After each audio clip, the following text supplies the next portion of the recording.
Evening స్నాక్స్‌లోకి సింపుల్‌గా చేసుకునే ఒక మంచి టేస్టీ రెసిపీని ఈ వీడియోలో మీతో షేర్ చేసుకోబోతున్నానండి. ఇలా మనం చిన్నపాటి ఆకలిని ఈ కమ్మని స్నాక్స్‌తో ఫిల్ చేసుకోవచ్చన్నమాట. అంతేకాదు ఈ స్నాక్స్ చేయడం సులభమే కాదు, క్విక్‌గా రెడీ అయిపోతుంది. మరొకటి ఏంటంటే ఇంటికి ఫ్రెండ్స్ వచ్చినప్పుడు, చుట్టాలొచ్చినప్పుడు ఇలా స్నాక్స్ చేసి పెడితే చాలా బాగా ఇష్టపడతారు. సో, ఇలా మనం సాయంత్రం స్నాక్స్‌లోకే కాదు స్పెషల్ డేస్‌లో కూడా ఈ అల్పాహారం పర్ఫెక్ట్‌గా సరిపోతుంది. మరి లేట్ చేయకుండా బయట నుండి క్రిస్పీగా, లోపల కొంచెం సాఫ్ట్‌గా ఉండి, ఈ టేస్టీ రవ బైట్స్‌ని ఎలా చేయాలో ఇప్పుడు చూద్దాం రండి. ముందుగా ఒక మిక్సీ గిన్నెలోకి 1 కప్పు బొంబాయి రవ్వను తీసుకోండి. ఈ బొంబాయి రవ్వ కొంచెం లావుగా ఉంటుంది కాబట్టి లైట్‌గా గ్రైండ్ చేసి తీసుకుంటే రవ్వ బైట్స్ ఫ్రై చేసేటప్పుడు ఆయిల్‌లో విచ్చుకోకుండా ఉంటాయి. అలాగే మనం చేసే ఈ స్నాక్ బాగా కుదురుతుంది. ఇలా తీసుకున్న రవ్వను ఒకసారి గ్రైండ్ చేసి తీసుకోండి. ఇలా గ్రైండ్ చేశాక ఇందులోకి ఒక 2 ఎండుమిరపకాయల్ని, అలాగే మరో 2 టేబుల్ స్పూన్ల పల్లీలను తీసుకోండి. మీరు కావాలంటే వీటిని ముందుగా అయినా గ్రైండ్ చేయొచ్చు, లేదా ఇలా రవ్వలో వేసైనా గ్రైండ్ చేయొచ్చు. కాకపోతే మరి వీటిని ఎక్కువగా కాకుండా కొంచెం పలుకులు తెలిసేలా ఇలా గ్రైండ్ చేసి తీసుకోండి. సో, ఇలా గ్రైండ్ చేసిన దీన్ని మిక్సీ గిన్నెతోనే రెడీగా పక్కన పెట్టి ఒక మీడియం సైజ్ ఆలూను ఇలా పీల్ ఆఫ్ చేసి తీసుకోండి. ఈ స్నాక్ కోసం బంగాళదుంపను ఉడికించాల్సిన అవసరం లేదండి. ఇలా పచ్చిదే పీల్ ఆఫ్ చేసి తీసుకుంటే సరిపోతుంది. ఇప్పుడు దీన్ని గ్రేటర్‌తో గ్రేట్ చేసి తీసుకోండి. సో, ఇలా అంతా గ్రేట్ చేశాక ఈ ఆలు తురుమును నీళ్ళలోకి తీసుకొని ఒకసారి కడిగి తీసుకోండి. దీంతో మనం చేసే స్నాక్ రుచిగా ఉంటుంది, అలాగే క్రిస్పీగా వస్తుంది. అలాగే గ్రేట్ చేసిన ఆలు నల్లబడకుండా ఉండడానికి మళ్ళీ ఇలా నీళ్ళల్లోనే వేసి రెడీగా పక్కనుంచుకోండి. ఇప్పుడు మరో పక్కన స్టవ్ ఆన్ చేసి కడాయిలోకి 1 టేబుల్ స్పూన్ నూనెను తీసుకొని, నూనె కొంచెం వేడవగానే 1/2 టీ స్పూన్ ఆవాలను, 1/2 టీ స్పూన్ జీలకర్రను తీసుకొని లైట్‌గా ఫ్రై చేయండి.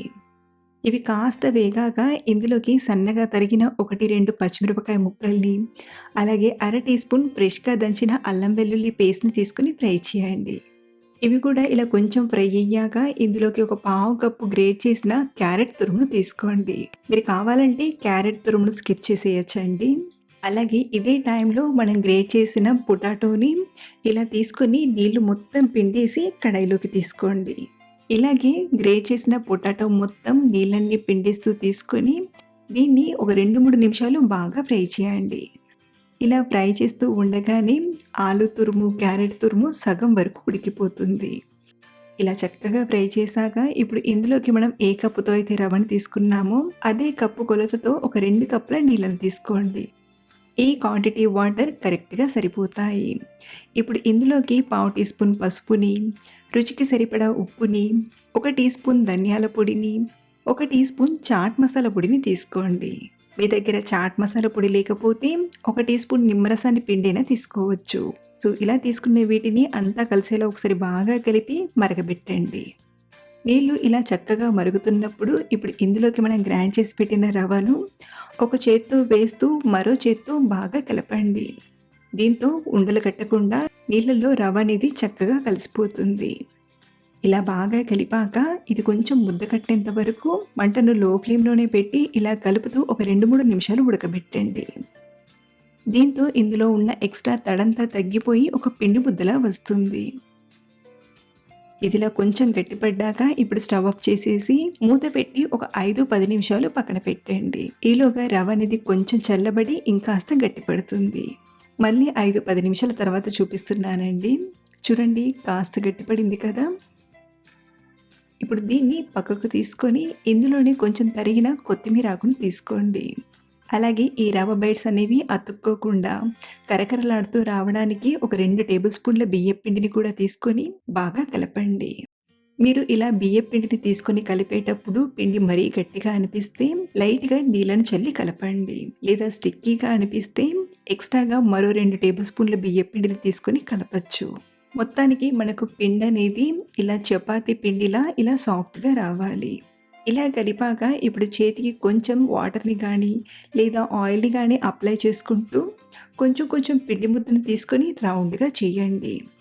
నేనిక్కడ కొంచెం రౌండ్‌గా చేసి ఆ తర్వాత లైట్‌గా సిలిండర్ షేప్ ఇస్తూ దీన్ని బిస్కెట్‌లా చేయడానికి ఫోర్క్ స్పూన్‌తో ఇలా డిజైన్ ఇచ్చి తీసుకుంటున్నాను. పిల్లలు బిస్కెట్స్ బాగా ఇష్టపడతారు కదా! కొంచెం ఆ డిజైన్‌లో చేస్తున్నాను. మీరు ఇక్కడ నేను చేసిన డిజైన్‌తో కాకుండా సింపుల్‌గా రౌండ్ బాల్స్‌లా అయినా చేసుకోవచ్చు. లేదా సిలిండర్ షేప్‌లో అయినా లేదా కట్లెట్ షేప్‌లో అయినా చేసుకోవచ్చు. అలాగే ఇక్కడ నేను సిలిండర్ షేప్ ఇస్తూ ఫోర్క్ స్పూన్‌తో డిజైన్ ఇస్తున్నాను కదా! మీరు రౌండ్ షేప్‌లో చేస్తూ అయినా ఇలా ఫోర్క్ స్పూన్‌తో డిజైన్ ఇవ్వచ్చు. అలాగే థిక్‌నెస్ అనేది మరీ లావుగా కాకుండా మీడియంగా చేసి తీసుకోండి. ఇలా చేసినవి చేసినట్టుగా పక్కన ప్లేట్‌లోకి తీసుకుంటూ పిండి మొత్తం ఇలాగే ప్రిపేర్ చేసి తీసుకోండి. ఇలా అన్నిటిని బైట్స్‌లా చేశాక ఇప్పుడు వీటిని ఫ్రై చేయడానికి డీప్ ఫ్రైకి సరిపడా ఆయిల్‌ని తీసుకొని బాగా వేడి చేయండి. మనం వీటిని ఫ్రై చేయడానికి ఆయిల్ చక్కగా వేడవ్వాలి. ఆయిల్ చక్కగా వేడయ్యాక ఆయిల్‌లో సరిపడన్ని బైట్స్‌ని వన్ బై వన్ తీసుకోండి. ఇలా మనం వేడి వేడి ఆయిల్‌లో రవ్వ బైట్స్‌ని వేయడం వలన ఇవి విడిపోకుండా చక్కగా ఫ్రై అవుతాయి.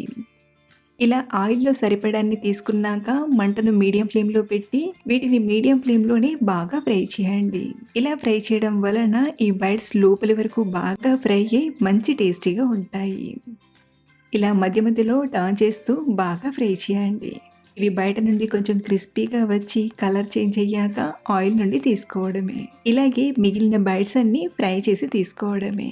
ఇక్కడ నేను బైట్స్ అన్నీ ఫ్రై చేశాక చివర్లో ఘాట్లు పెట్టిన పచ్చిమిరపకాయల్ని కూడా చక్కగా ఫ్రై చేసి కొంచెం ఉప్పు చల్లి తీసుకుంటున్నాను. వీటిని టమాటా సాస్‌తో తింటూ పచ్చిమిరపకాయల్ని నంచుకుంటూ తిన్నామంటే మంచి టేస్టీగా అనిపిస్తాయి. ఇలా మనం ఈ ఈజీ స్నాక్ రెసిపీని తక్కువ టైంలోనే మంచి రుచిగా చేసుకోవచ్చు. మీరు కూడా ఈ సాయంత్రానికి ఇలా సింపుల్‌గా ట్రై చేసి చూడండి.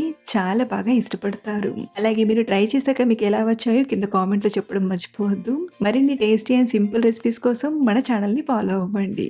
Thank you for watching.